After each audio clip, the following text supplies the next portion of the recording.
What's going on, friends and fans? Ryan Dohrn here, answering your listener questions sent in to ryan@ryandohrn.com. Keep those questions coming. And don't forget, subscribe down below, all right? Deb from Orlando. Hey, Deb, thanks for this next question sent in. Say, Ryan, that's what it says. Say, Ryan. Ryan, I am new at this job, but not new to sales. Having trouble handling objections. There's just so many. Any advice would be greatly appreciated. Deb from Orlando. So Deb, you may not want to hear this, and a lot of people don't want to hear it, but maybe you do because you're asking for help. You're going to need to practice this out. Remember, I've said this many times, amateurs wing it, professionals practice. Okay, you want to be a pro? You got to practice. Now think about this, the Tiger Woods, Rory McIlroy, Scotty Scheffler, any of these professional golfers, they could beat most of us with their putter. Yet they still hit thousands of golf balls a year because professionals practice and amateurs kind of wing it. So what I'd encourage you to do is grab 10 index cards.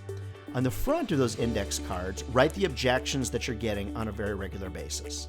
Then on the back of the index card, write out what you believe is the best answer.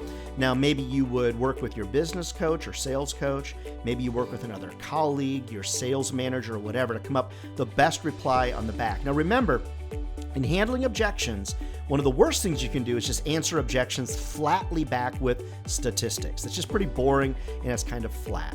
What I like to use is a good old-fashioned sales philosophy of feel, felt, found. So when someone gives me an objection, I'm going to say, I understand exactly how you feel. This particular client felt the same way, feel, felt, and what they found out after working with us is these 3 or 4 things. Try not to answer objections with statistics, because in an emotional world, people don't want a statistical answer. It kind of bums them out. They'd rather use that feel, felt, found and mention another client you're working with that used you or your software or your media or whatever to overcome an obstacle or overcome that objection. So I don't know who came up with feel, felt, found. I feel like it's a Dale Carnegie or Zig Ziglar thing, Brian Tracy thing or whatever. I'll give props to whoever needs to be given props. Old school or not, it just works. So a couple things for you, Deb from Florida. Don't answer with statistics. Have good success stories. Use feel, felt, found. Come up with your objection handling postcards or flashcards, whatever you want to call them, and then practice it out. I think a lot of us just really don't want to practice. What's interesting is everybody wants to win the race, but not many people actually want to do the practice required to win the race. Now, Deb, I'm not saying that's you. You might be a different person. I'm just speaking the truth to all the sales peeps that are out there and out there in Sales Nation. I know that it's a lot of work to answer objections. It's a lot of time consumption and dedication to practicing, but in the end, no matter what you practice at, the more you practice, typically the luckier you get. That's just kind of how it is.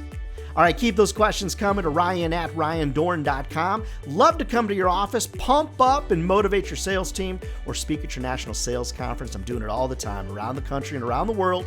Reach out to me. Let's get on the calendar. Find out more over at ryandohrn.com. Never forget, friends, if sales was easy, everybody be doing it, and they're not. We're not crazy. This is a great career. It'll feed your family for a lifetime. All right, we'll see you next week.